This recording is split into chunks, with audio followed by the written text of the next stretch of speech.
write the memory, and that's configured. Now if I was to try and get a connection on this, it would not work, because if you look at this, if you look at FE 0/1, it's up, but its current VLAN is 1, and I'm not forwarding any DHCP traffic on that one VLAN. All the traffic's being forwarded on the 1, 2, and 3. Is it the 1, 2, and 3? It may be the 10, the 20, and the 30. Let me check that real quick.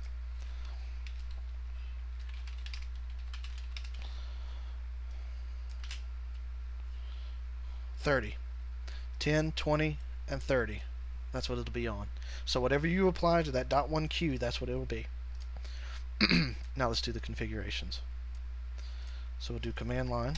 You'll notice the gigabit ports that are connecting everything. So config T. Now what we'll do, we will trunk this gig 1/1 interface G 1/1. We'll do switch mode trunk. Now it's trunking. Switch trunk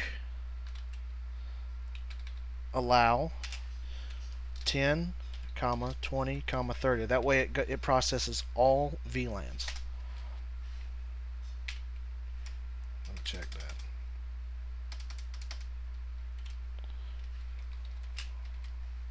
VLAN, that's what it was. Switch trunk all VLAN. The all stands for allow. 10, 20, 30. That way it does all three assigned VLANs. Now we'll exit that, and then we'll configure interface G 1/2 for the same thing. Switch mode trunk switch trunk all VLAN 10, 20, and 30 with commas separating each.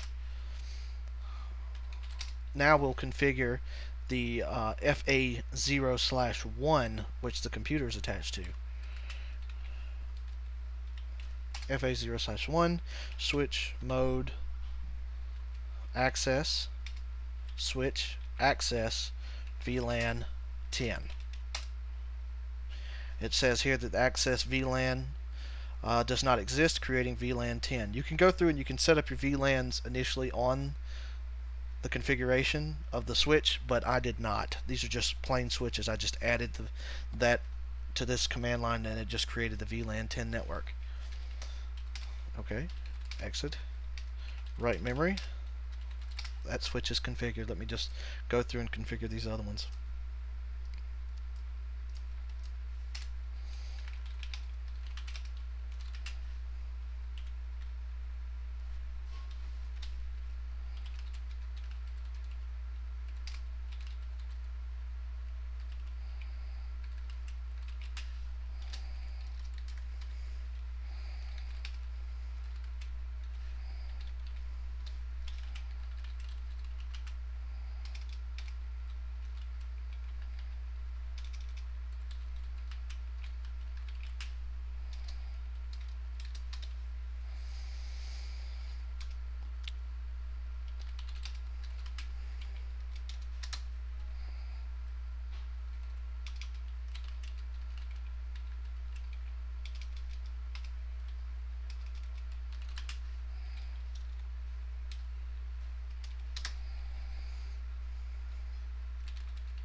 And now I'll let the last one.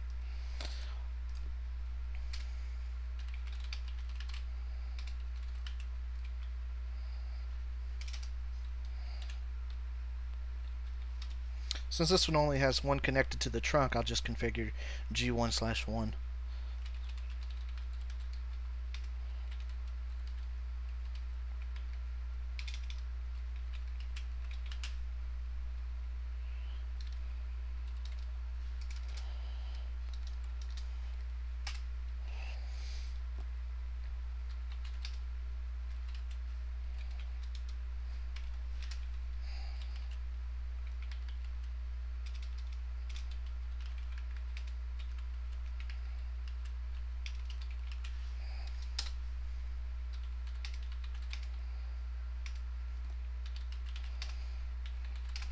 Okay, now that all three switches have been configured, I'll wait for this link to come up. Let me go to this one first.